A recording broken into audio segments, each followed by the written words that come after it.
Bismillahirrahmanirrahim. Assalamualaikum warahmatullahi wabarakatuh. Alhamdulillahi rabbil alamin wassalatu wassalamu ala asyrafil anbiya'i wal mursalin nabiyyina Muhammadin wa ala alihi wa ashabihi wa man tabi'ahum bi ihsanin ila yaumiddin amma ba'd. Para jamaah sekalian, para pendengar sekalian, alhamdulillah pada kesempatan kali ini kita membahas pembahasan kita berikutnya yaitu mencuci bagian tangan ya. Di antara rukun ketiga dari rukun-rukun wudhu adalah yang ketiga adalah mencuci tangan ya. Dan tangan yang dimaksud secara bahasa ya. Kalau secara bahasa ya, tangan yang dimaksud itu adalah dari ujung jari sampai di pundak ya. Namun dalam peristilahan wudhu ya, tangan itu adalah dari ujung jari sampai siku ya, sampai siku. Tapi kalau peristilahan hukum pidana mencuri ya, potong tangan dan sebagainya, kalau misalnya dia berhak untuk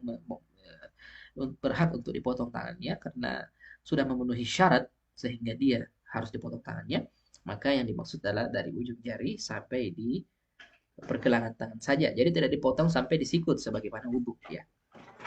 Jadi istilah syariat ya dalam wudhu ini adalah dari ujung jari sampai di sikut ya, dari ujung jari sampai di sikut. Orang yang kehilangan tangannya tidak wajib untuk membasuh tangannya karena memang tidak ada ya.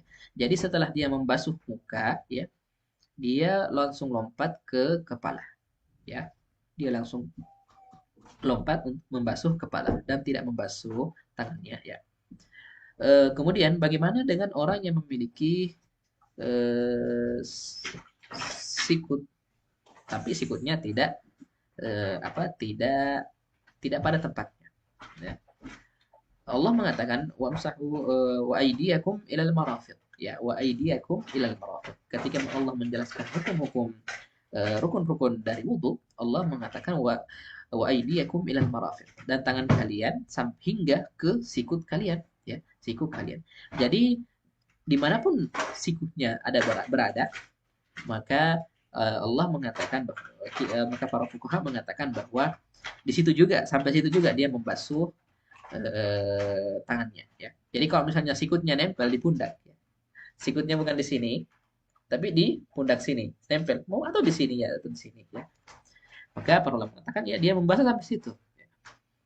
Namun bagaimana kalau misalnya dia tidak memiliki sikut sama sekali, sikutnya tangannya lurus ya, tidak bisa ditekuk karena tidak ada sikutnya, maka para ulama mengatakan dilihat orang sekelilingnya dari keluarganya ya, sepupunya dan sebagainya, bagaimana keadaan tangannya. Apakah sikutnya di tengah? Ya, kalau di tengah ya, maka dia ikut juga sama itu ya. Maka dia cuma membasuh setengah tangannya. Tapi kalau misalnya sikut keluarganya semua memang sampai di pertengahan di sini misalnya ya, ya dia juga membasuh sampai situ ya, dalam bentuk persentase ya, dalam bentuk persentase. Jadi dilihat berapa jaraknya dari ujung jari sampai sikut dan dari sikut ke pundak orang-orang yang sekeluarga yang sama dengan dia dari keluarganya, sepupunya ya, atau keluarga-keluarga di rumahnya ya. Kemudian para jamaah sekalian ya,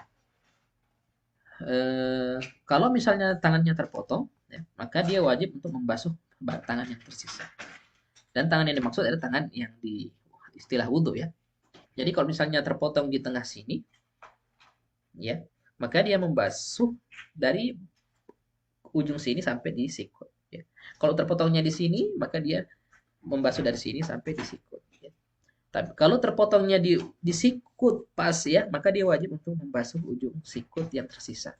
Tapi kalau terpotongnya di sini ya, maka tidak diwajibkan baginya untuk membasuh apapun, namun disunahkan untuk mengusap-usap kepala bagian tangan yang terpotong ya.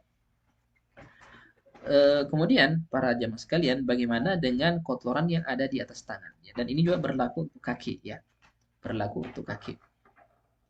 Kalau misalnya ya kotoran itu dari dalam tubuh, misalnya keringat yang menumpuk ya, berminyak ya, akhirnya menumpuk di situ minyak-minyak ya, di badannya atau di kakinya, di tangannya, maka ketika dia membasuhnya maka tidak mengapa. Karena kenapa? Karena kotoran dari dalam itu seperti sebagaimana bagian dalam dari tubuhnya ya, tidak menghalangi masuknya air ke kulit. Namun kalau misalnya kotoran itu dari luar ya, al-ausakh min al-kharij al-mutajammi'ah ya.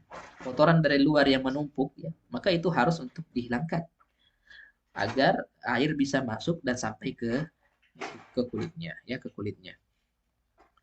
Bagaimana dengan jari jari ini Ustaz? Kalau ada jari baru misalnya ya, maka wajib juga ya untuk diusap karena itu bagian dari tangan ya. Atau rambut meskipun lebat wajib untuk diusap semua luar dan dalam karena itu bagian dari tangan. Kalau ada daging numpang atau daging yang seperti biji di tangannya dan yang lebih misalnya daging lebih atau daging numpang maka wajib untuk dibasuh karena itu bagian juga dari tangan. Bagaimana dengan kalau ada luka yang sembuh biasa ada kan yang setelah sembuh luka itu ada hitam-hitam gitu bekas kalau sudah luka sudah sembuh haruskah dikorek? Tidak perlu dikorek ya, tidak perlu dikorek kata para para ulama.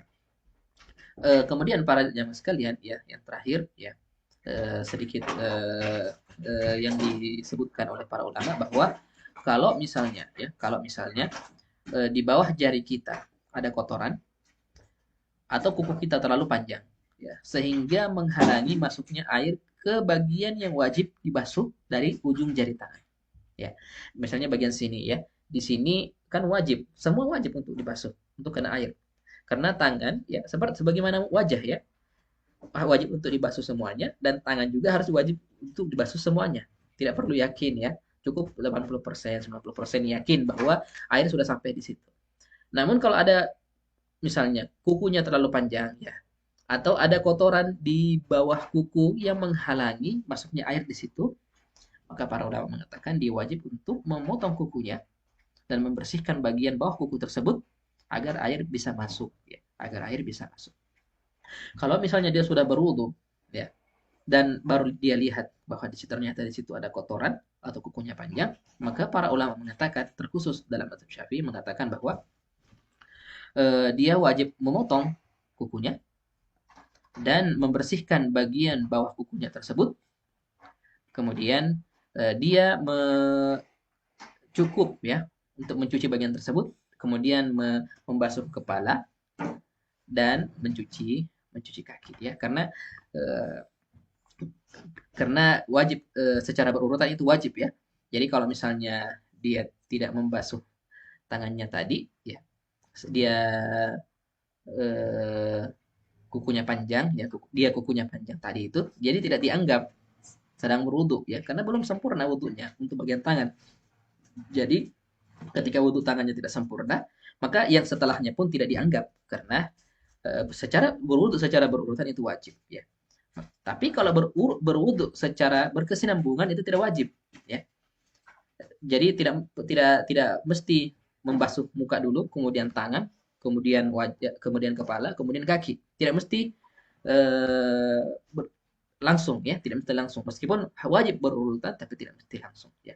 Jadi kalau misalnya dia cuci tangan berwuduk muka dulu, kemudian tunggu-tunggu dulu, kemudian kemudian mencuci tangan, kemudian tunggu-tunggu lagi, kemudian kepala ya, maka tidak mengapa kalau mazhab Syafi'i. Tapi kalau mazhab Hanabilah maka itu sudah tidak dianggap ya karena mereka mengatakan bahwa al-mualah atau berwuduk secara berkesinambungan itu wajib ya, itu wajib. Berdasarkan itu tadi ya, maka orang yang sudah memotong kukunya itu wajib untuk membersihkan bagian bawah kukunya ya setelah dia potong. Kemudian setelah itu apa? Dia wajib untuk mencuci kepalanya dan wajib untuk kemudian mencuci kakinya. Dan itu saja, tidak perlu mengulang wudhu dari awal. Mungkin ini saja ya para jamaah sekalian yang dapat kami sampaikan. Hadanallahu wa iyyakum ajma'in. Assalamualaikum warahmatullahi wabarakatuh.